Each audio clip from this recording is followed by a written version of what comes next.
კი, რა თქმა უნდა. მოგესალმებით ყველას. მოგესალმებით. მადლობა ყველას თქვენ. პირველი ვიცი თავისუფლება რეჟიმის წვერებს და არ დავიწყოთ. გათიშულია მიკროფონი უკაცრავად ჩავრთავ, მაპატიეთ ბოდიში. ჩართულია ეხლა? ჩართულია? მიკროფონი მათხოვეთ თუ შეიძლება მე გადავაწყდი, მაშინ თათია მადლობა დიდი. ბოდიში ტექნიკა. ერიქით მადლობა. მოგესალმებით ყველას. დიდი მადლობა მოწვევისთვის. ჩემს სიტყვას დავიწყებ, შემდეგი შეძახილით ასე რომ ვთქვათ და მთავარი აზრით, თავისუფლება ყველა რეჟიმის ტყვეს და არ დავივიწყებთ ცრუ მოწმეებს. ბრალდება, რომელიც მე წამიყენეს, იყო პოლიციელის შეურაცხყოფა. მინდა 2-3 სიტყვით თქვა თვითონ შეურაცხყოფაზე, სიტყვა ტერმინზე. მე როგორც ვიცი, როგორც მასწავლეს, როგორც მაქვს ნაკითხი და გააზრებული, ადამიანს შეურაცხყოფს მხოლოდ მისი საქციელი. მის მიერ წარმოთქმული სიტყვები, მის მიერ ჩადენილი ქმედება და მის მიერ განხორციელებული ნებისმიერი აქტი.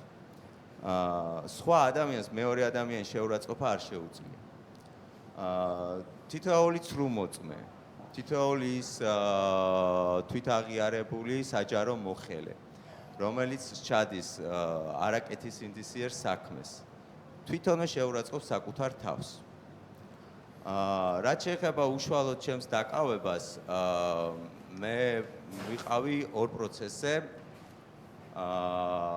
ბატონი ნიკა კაციას პროცესზე 2 საათზე და შემდეგ უნდა დავსწრებოდი ბატონი საბას ხვიტარიძის პროცესს. საბას ხვიტარიძის პროცესს ვერ დავესწარით, გამომდინარე იქედან, რომ როდესაც დაიწყო სასამართლო პროცესი, იქ დაგვხვდნენ ძალოვანი სტრუქტურის წარმომადგენლები, 2 რიგი, მთლიანად შევსებული იყო ამ ძალოვნების მიერ, რომელთაც არანაირი კავშირი არ ჰქონდათ საქმესთან. უბრალოდ იყვნენ როგორც დაცვა იმ ქალბატონის მოწმის, რომელიც იმ დღეს მობრძანებული იყო ცრუ მოწმის და განეხორციელებინა ის ქმედება, რომელიც განახორციელა. და უბრალოდ მისი დაცვისთვის იყვნენ. რატო ჭირდებათ დაცვა? იმიტომ რომ სალომე ედიშერაშვილი ვიტყვი მის სახელს და გვარს. სხვათა შორის ნოდარ მელაძის გუნდს ჰქონდა ძალიან კარგი რეპორტაჟი აი ამ ცრუ მოწმესთან დაკავშირებით, ხო?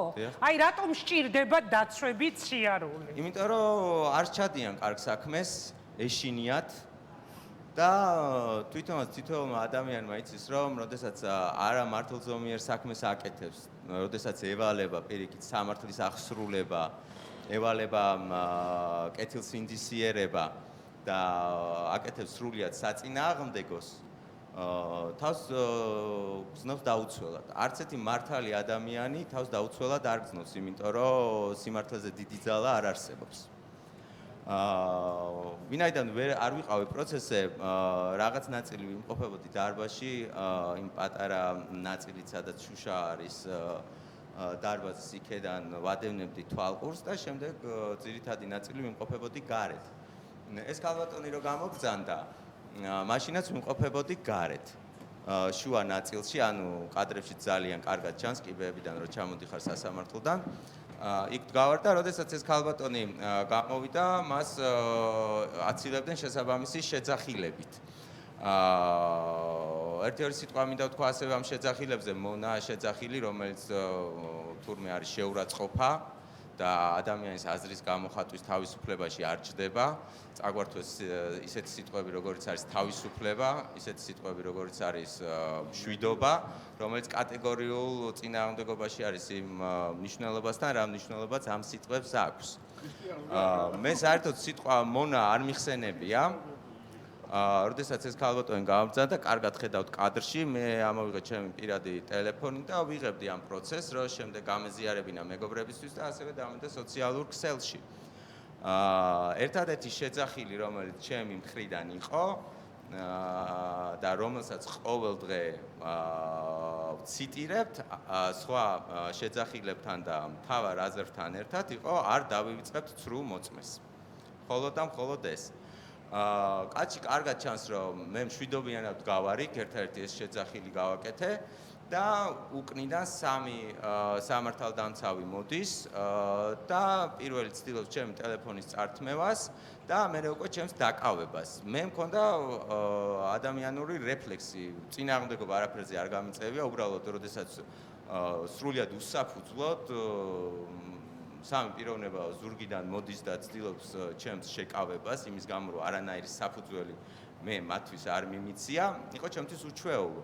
და თვითდაცვით ქმედებებს ვანხორციელებდი რეფლექსურად, არც ერთისთვის ფიზიკური შეურაცხყოფა არ მიმიყენებია და გაკვირვებული აგერ კადრებში ჩანს, ხელში ამიტაცეს, მიმიყვანეს ავტომობილთან, სადაც ჯერ მიწაზე ასე რომ თქვა დავენართხე, ასე რომ თქვა, მე ხელში ამიყვანეს და ჩამტენეს მანქანაში.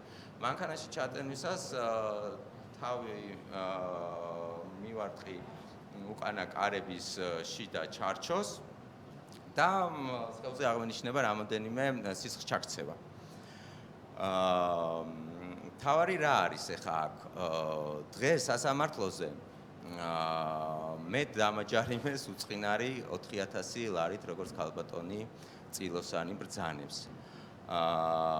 და გარკვეულწილად ნაწილს ჩემ მეგობრებისას გაუხარდა ეს, რომ 4000 ლარი დამაჯარიმეს და გამომიშნეს. გაგან თავისუფლეს, მაგრამ გაუხარდათ, რომ 4000 ლარი იმიტომ დაგაჯარიმეს. რომ უნდათ რომ გაეგრძელებინათ ჩემი პატიმრობა, ესეთი შუამდგომლობა დააყენა სპეციალურად შშს წარმომადგენელმა და სრულად უსამართლოდ დაკავებულ ადამიანს უხანგრძლივებდნენ პატიმრობას. ის დღეებიც რაც გავატარე მე დროებით მოთავსების იზოლატორში, ესეც უსაფუძვლო იყო. რის გამო დამაკავეს? რატომ დამაკავეს? აი ეს იყო სწორედ ჩემი კითხვა, გიორგი. ანუ აი ამაზე მინდა ვისაუბროთ, ჯარიმები, დაჭერები, ეს რეპრესიები რაზე არის გათვლილი? როგორ ფიქრობ? შეაშინოს საზოგადოება, მაგრამ საზოგადოება ამითი არ შინდება. არც ეს უწყინარი 5000 ლარი გვაშინებს ჩვენ. იმიტომ რომ გააუქმეს ყველანაირი ფონდი დახმარებისთვის, მაგრამ ერთმანეთს უდგევართ გვერდით და ვეხმარებით ყველანაირად, გაგვაქვს თავი. ეს არის სოლიდარობა ერთმანეთის მიმართ, ჩვენი იდეების მიმართ. არც ერთი არა ვართ მოცლილი, რომ ეს უწყვეტი აქციები ვმართოთ და იქ ვიმყოფებოდეთ ყოველ დღე. უკვე 150 დღე არის, ახლა შეიძლება 1-2 დღე ამერია, ვინაიდან დროებით მოთავსების იზოლატორში ვიყავი. და აი ეს უსაფუძვლოდ დაკავებენ ხალხს. ჩემი მეგობარი გიორგი, რომელიც ტროტუარზე დგომის გამო დააკავეს სოლიდარობა ნათია ბუკიას, მის მეუღლეს ჩემგან, მას გაუხანგრძლივეს პატიმრობა. 7 დღე. 7 დღე კიდევ. აი ეს ყველაზე მძიმე და ყველა დღე მძიმეა, შევთანხმდეთ, ყველა დღე მძიმეა. განსაკუთრებით როცა შენ იცი რომ უდანაშაულოდ გიჭერენ, პროტესტი გახჩობს, ხო, სხვა თუ არაფერი, ანუ არაფერი არ ჩაგიდენია და მაინც გიჭერენ და წეგან სანდრომ შემახსენა ქრისტე აღდგა. აი ამ შეძახილის გამოც კი რელიგიის საფარს ამოფარებული ქართული ოცნება იღებს გადაწყვეტილებებს, რომ აღდგომის დღეებშიც კი თუ კი რელიგიურობას ესე გვაფარებენ, ხო, სახეზე რომ აი აღდგომის დღეებშიც კი ისე უნდა დაგიჭიროთ მაგალითად როგორც მიხეილ სამხარაძე დაიჭირეს ტროტუარზე იდგა. ჩემი პირადი აზრი არის ის, რომ უნდათ რომ გააქრონ სამართლიანობის შეგრძნება ამ ქვეყანაში. არ აქვს მნიშვნელობა მართალი ხარ თუ არ ხარ მართალი, მნიშვნელობა აქვს ვისთან ხარ, ვისი მეგობარი ხარ და ამ პრინციპით მართონ ქვეყანა, რაც წარმოუდგენელია. თუ სამართალი არ არის ქვეყანაში, არაფერი არ ფუნქციონირებს. ასევე 1-2 სიტყვით მინდა ჩემ თავზეც მოგახსენოთ, მე წლებია საჯარო მოხელე ვარ. მუშაობდი შემოსავლების სამსახურში, მუნიციპალური განვითარების ფონდში, დაცული ტერიტორიების სააგენტოს თავმჯდომარის მოადგილე გახლდით და ასევე მუშაობდი საქართველოს მყარი-ნარჩენების მართვის კომპანიაში. მთელი ჩემი მუშაობის პერიოდში ვემსახურებოდი ჩემ ქვეყანას პირნათლად და არაერთი მადლობის სიგელი მაქვს მიღებული ორივე მთავრობის პერიოდში, ვინაიდან ჩემი პროფესიონალიზმით ვახორციელებდი საქმიანობას.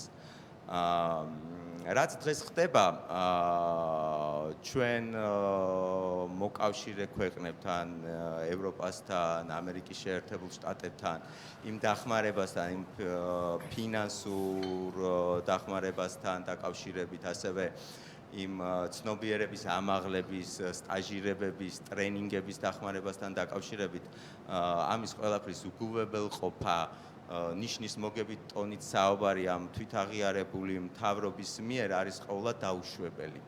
უმადურობის განცდა არის, სხვა თუ არაფერი. ეს ქვეყნები ჩვენს გვერდით რო ამ ყოფილიყვნენ, საერთოდ არაფერი არ გვექნებოდა დღეს. ასევე მინდა ძალიან კარგად იციან და ამიტომაც აქვს უმცდელობები, ხაც ვიცე-პრემიერი ყავდათ გაგზავნილი. დაცული ტერიტორიების სააგენტოში რეინჯერების ხელფასების დანამატი ფინანსდება გერმანიის რეკონსტრუქციის განვითარების ბანკის მიერ და CNF-ის მიერ, რომელთა ხელფასი იყო მიზერული. ჩემი დაცული ტერიტორიების სააგენტოში მუშაობის პერიოდში გერმანიის რეკონსტრუქციის ბანკთან თანამშრომლობით და CNF-თან თანამშრომლობით ვიშევამდგომლეთ და კიდე გავზარდეთ ეს დანამატი.